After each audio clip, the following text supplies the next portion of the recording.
Namaskar. Welcome to Utsav Yoga YouTube channel. My name is Gaurav and joining me Utkarsh. Today we are going to discuss about Corrective Warrior series in yoga. So let's begin. So now let us discuss from Warrior 1. So commonly what we do, we bring our leg back, and this is a very common mistake which people do by bringing their other leg just behind the front one, which leads to imbalanced position, and also you are stuck on the pelvic and unable to move it forward. That means your body, instead of facing forward, facing sideways. All right, a quick fix you can do here by moving your back foot gentle out. So just by keeping hip width distance, you will be able to keep your pelvic and the hip joint free to move easily forward, leading to facing front. And now you can easily extend your arms up higher. It will give you a very Sthiram Sukham Asanam position, which is steady and comfortable pose, and you will be able to breathe deep and long with more confidence. This is the first common mistake which people do in Warrior 1. Let us see what other mistakes people do. So come up forward.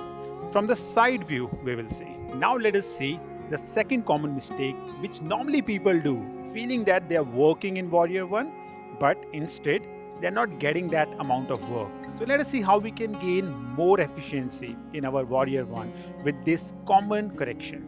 So when we will go back, you will usually see people doing Warrior 1 into this position, keeping the hands up higher. Yeah, you can keep everything straight up, pointing fingers. But if you will see here, the angle of the thigh is not parallel to the ground. That means it's not making 90 degree of angle here, right? Which leads to lack of work on the thigh here, on the front leg. So if you want to work a little bit more, let's say you want to gain more strength, or also want to gain more mobility on the hip joint, I would recommend to push down yourself. Instead of moving the front leg anywhere, front knee anywhere, start switching or start shifting your back leg behind till the time you gain this parallel position of the front leg, which gives you more work. You should try it out and feel the burning sensation on the thigh. This will not only give you the mobility on the hip joint, but also the strength on the front thigh. All right? Okay, so now let us see the third common mistake, which you can already see in the position of Warrior 1. Mostly what happens with the people, when they try to keep everything traditionally, like the foot placement, back one, they are unable to get the proper hip mobility here and the pelvic position, which leads to lack of alignment in the spine. Right? They're unable to go up. Also, the shoulders are restricting in this nature. So what we can do here, a very simple common trick to do it, because there is nothing right or wrong. It is all about what you want to feel in the posture, yin energy or yang energy, right? So I would just ask Utkarsh to move the heel up and come on the toes. Now what it does, it gives you some freedom on the hip joint and the pelvic to move the upper body up higher, straight, and then fingers pointing up completely, positioning the 90 degree as we discussed in the previous one, squaring of the hips, and it is up higher. And see, much comfortable and much strong position, right? Try it out and you will feel the difference for sure. You can always keep on playing around with the foot placement depending on your hip mobility. I hope it was helpful. Alright, so now let us discuss Warrior 2 in our series. So in the Warrior 2, we will start from the right leg and we will see what common mistakes people do in Warrior 2. So first is the placement of the feet. We do not have any idea, most of the people don't have any idea where to keep the feet. Some people have traditionally that mindset of 3 feet apart, some people say 4 feet apart, but I would just give you a common guideline which you can follow according to your own biomechanics and own body, right? Because everyone have their different length of the legs, so dependingly you can choose the position. Also, what do you want to achieve from the position, right? So here, if you can see the position, it is not creating the 90-degree angle, isn't it? So what I would suggest you, that come to the 90-degree first. So keep your knee on top of the ankle right away, and then keep on moving your back foot behind without moving the front knee anywhere. That's it. For how long you can do it? Till the time you're not lifting your outer edge of the foot. So it should not be lifting up. So keep it down towards the ground. That's it. This also makes sure that you have full activeness on the back foot. All right. So maintaining the 90-degree, coming lean forward, you are not only gaining good amount of strength, but also gaining good amount of mobility on the hip joint, right?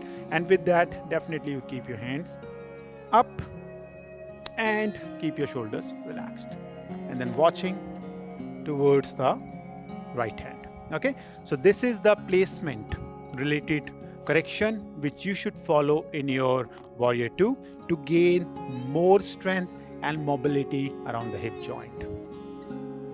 Now let us see the next correction in Warrior 2. Alright, so in the next correction, we will see, after creating everything, the placement of the feet, positioning, we are more focused on the lower body because now it is giving us a lot of work. We tend to forget what is happening up, right? Many people are sagging their hands down, looking forward, shoulders are lifted up higher, right? So all these things you have to take care of by keeping the shoulders down and relaxed. Make sure your shoulders are completely relaxed. Your hands are completely active and up. Your fingers are pointing away from each other. All right? Your scapular blade is engaged and chest is open.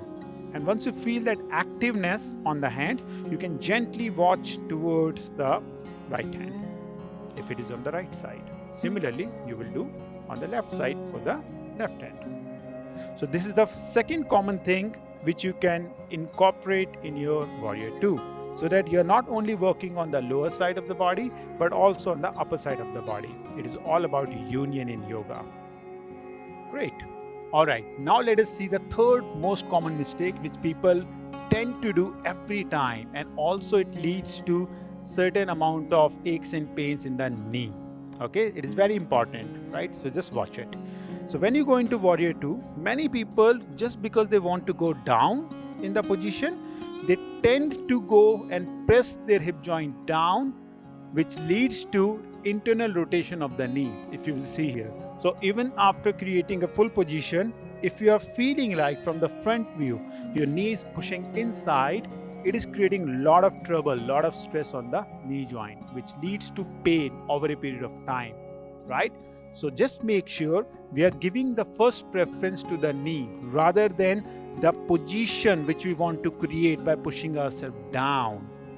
First position, first preference is to the knee joint. So what we will do, we will come up a little. That's it.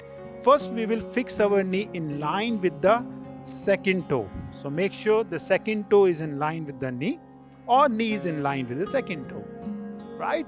So once you do that, then by keeping it here, try to push yourself back, and then accordingly try to go down as much as it is comfortable for you. Make sure at any given movement, you're not allowing it to go inside.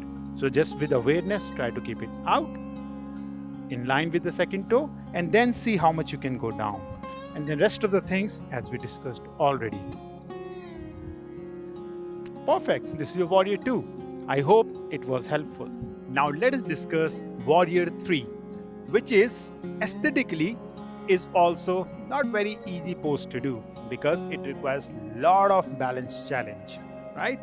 And because of the balance challenge, we are unable to many times hold our right positioning in Warrior 3, which also leads to lack of benefits which we can take out from it, right? So to just take out more benefits from Warrior 3, we will see certain common mistakes which people do and how we can correct it. Just watch it here, right?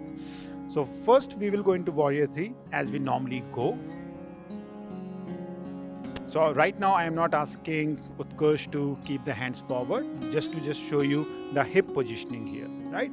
As you can see right now, the common mistake which people do is keeping the misalignment or the asymmetry in the pelvic area. You can see right now the right hip is down and the left hip is pushing up, right? Just to keep the symmetry, I will ask Utkarsh, so this is a correction which you can incorporate. So here I will ask Utkarsh to push the right hip up and left hip down. You will see that symmetry is happening now. If Utkarsh will move the hand away, you will be able to see the pelvic right away. Great. Now with this in mind, you can also keep pushing your heel up towards the ceiling. Keep on moving up higher. That's it. So it is all about symmetry in the pelvic position. Alright, so now let us see the second common mistake which people do in Warrior 3, which mostly leads to knee pains in people. So let us see that. So when you go into Warrior 3, and if you're keeping your knee completely extended and pushing it back, right now what is happening, you're pushing the entire body weight, the force backside, right? And then which is leading to the compression in the front of the knee right here. If you're practicing like this in Warrior 3, it is going to give you more damage rather than any benefits. So we would suggest as a common correction just to keep it gentle micro bend, which also leads to some amount of strength on the thigh muscles. Now the thigh muscles are taking care of your position of the body weight, right? In front the quadriceps and behind the hamstrings. They're taking the load and you're also feeling the work. By just pushing it behind, you deactivate those muscles. Now they're not taking care of anything. Rather you're putting the whole load on the knee joint. Alright. Now let us see the third common mistake which people do, and it happens because of lack of mobility on the shoulder joint and the thoracic area. So how to overcome it? How to get maximum advantage and benefit from this posture when you still do not have enough of mobility on the thoracic spine at the moment? So let us see that. So when you go into Warrior 3, ideally we keep our hands straight, but because we do not have enough mobility on the thoracic area to push it up, we do not have enough of mobility on the shoulder joint to move our hands up higher, right? If those things are not available, we look like this, completely rounded here, right? And like this, we are unable to gain the maximum benefit. So instead, I would recommend at this moment to keep the hands behind and keep working on the scapular blade by squeezing them together to open the chest. Like this, you're still giving your thoracic spine some extension, right? Which was not happening before because of the lack of mobility on the shoulder joint, right? I'm not saying that you have to keep working like this, but at the moment to gain the maximum benefit out of this posture, start doing it like this, and out of the mat, keep working on the thoracic mobility as well as on the shoulder joint. This will certainly help you in bringing more air in the body and the lungs, and you will be able to feel much relaxed into the posture, right? I hope this will be helpful if you will try this movement in your Warrior 3 position. I hope the video was informative. If you have any doubt, you can write down in the comment section. Alternatively, you can also contact us on the number given below or visit us in the studio. Namaskar.